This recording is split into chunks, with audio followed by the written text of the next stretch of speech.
My name is Marin Smith. I live in the Columbia Gorge in Oregon, and I'm going to be sharing a poem with you called Goldenrod. This poem was one of those poems that kind of came out almost fully formed. I wish it could always be like that instead of editing them millions of times, sometimes to a fault. And it really hinges on this idea about how the senses can be really disruptive because they're these like encasements of memory. And I wrote it about a memory that kind of burst on the scene when I wasn't expecting it. And it had these like smells and different like sensory cues, had some things to remind me about what my life was like before I started a family. I love my husband and my kids more than is expressible in words, but in this poem I dive back into the lives that I lived before I had a family, because in my 20s, the word I've used is I roved. I just roved around a lot.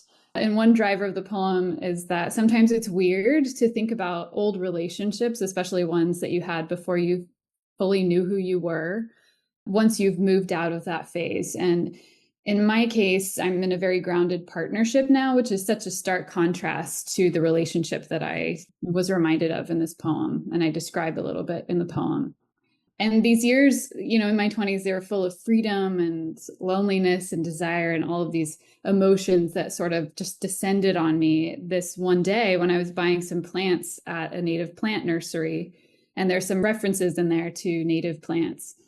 And I was just thrown into this memory that I describe in the poem. And I think the speaker has to figure out what to do with these feelings, these old desires, when she's whirled back to the present as she's buying her plant and taking it home.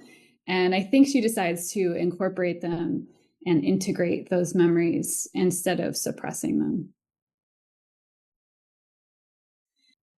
Goldenrod.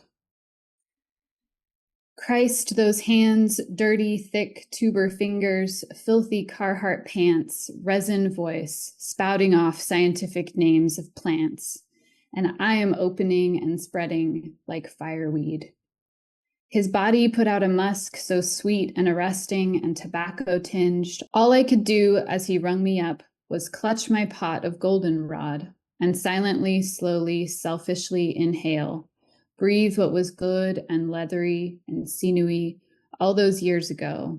Another man on a fence, hammering a nail down hard with swings that each took me out, drove me down harder into that artemisia-studded earth. I was perched on the precipice of personhood, finding out so many foundational things through those hands, flicking ash, ripping open pearl snaps, pulling towards me all that I wanted to know, bringing them into me, apparently even to my own detriment, and dissolving. I breathed and then whirled back to cradling a potentiality in the pot he had prepared. I went home, snipped the roots, and buried the start in my untamed, weedy bed out back.